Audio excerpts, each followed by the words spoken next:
We'll have the next question from the brothers Mike in the center. Hello, doctor. My question pertains to the point you're talking about.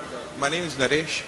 My question pertains to the point that you were making about intoxicants, small intoxicant, like you have in small quantities or big quantities, it's the same thing. It is an intoxicant. So how does it boil down to like smoking?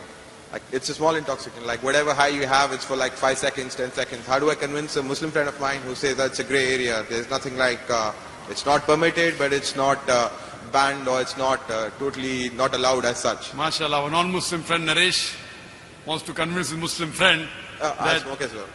As far as smoking is concerned, he said what intoxicates in large quantity is prohibited in small quantity. That's the hadith of beloved Prophet Sallallahu Alaihi Wasallam.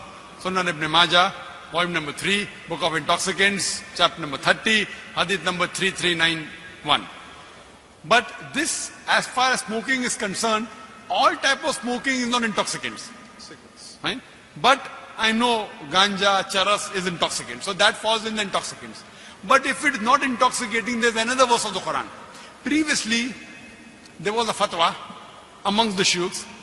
There is a hadith which says that don't have onions because it smells. So when you go for salah, don't have onions, it has got bad breath. So based on that hadith, people used to say that smoking is makruh because it smells. Because of lack of knowledge of science. Today, we have come to know that tobacco, in any form, smoking, chewing, etc., is the second largest cause of death. The first largest cause of death is alcoholism. Several millions of people die every year. It is the single largest cause of death. More than terrorism, more than war. Every year millions of people die. The second largest cause of death is tobacco. According to World Health Organization, every year more than 4 million people die only because of tobacco. Now, based on this, there's a verse of the Quran in Surah Baqarah, chapter number 2, verse number 195, which says, do not make your own hands the cause of your own destruction. That means committing suicide or causing self-loss is prohibited. So based on this verse, today we come to know smoking is nothing but slow poisoning. So based on this verse today, there are more than 400 different fatwas from different parts of the world that smoking is haram. Tobacco is haram. Only in India, where I come from, there the scholars say makruh. Why most of them have tobacco?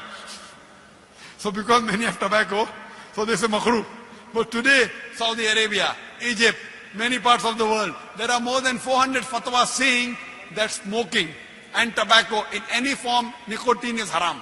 So Islamically today, smoking is haram based on the verse of the Quran, Surah Baqarah chapter 2 verse number 195, do not make your own hands the cause of your destruction. So tell this to your friend, give the reference of the Quran, inshallah he'll be convinced if he's a good Muslim. Thank you.